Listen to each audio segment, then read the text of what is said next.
The president recently said U.S. officials will only process asylum claims for migrants who present themselves at a legal border crossing. Wow. How racist. So the president says you present yourself at a legal border crossing. In other words, then we can vet you, then we can hear your case and your claim that you need asylum, and you follow the rules. Okay, we'll do that. But if you're just, rushing the border and we happen to capture you, sorry, you don't get asylum. And the federal judge says, no, that's not right.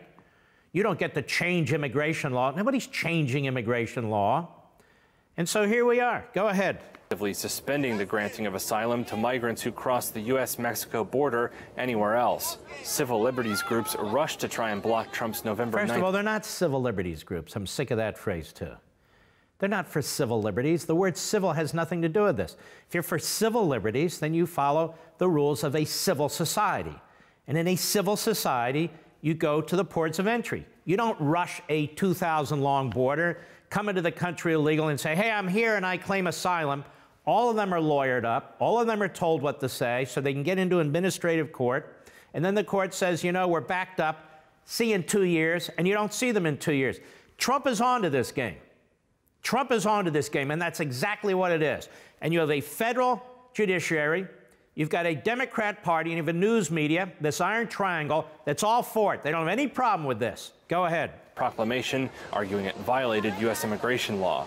The judge said in the ruling that Congress clearly mandated immigrants can apply for asylum regardless of how they enter the U.S. And he called Trump's latest rules a, quote, extreme departure from prior immigration practice. The U.S. Justice Department could not immediately be reached for comment by Reuters. Monday's ruling also comes as thousands of Central Americans... Can we stop? I could have sworn Jim Acosta said during that press conference that this is a caravan. Does this look like a caravan? Is that what a caravan looks like?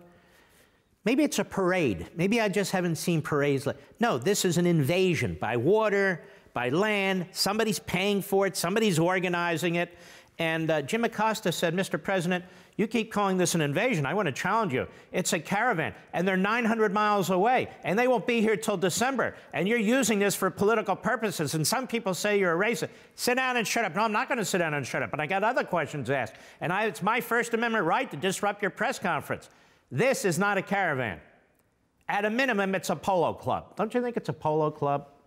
I think it is. Go ahead. Traveled in a caravan towards the U.S. border, escaping violence and poverty in countries like Honduras. Some arrived in Tijuana, Mexico, on the border with California last week. Stop. Wow. You see all those police? Those are Mexican police. See how they're being overwhelmed? They're being overwhelmed. One of the great big lies that goes on in this country by the left is that all Latinos have the same culture, the same ancestry, the same background. These are people coming up from places like Honduras into Mexico. And honestly, they have almost nothing in common culturally. They're totally different countries, totally different histories. But in our country, truly the bigots are in the news media. And they stereotype all people south of the border as if they're all the same. They're not all the same in terms of their culture, background, and so forth and so on, as I say. Want to see more? Sign up for Levin TV.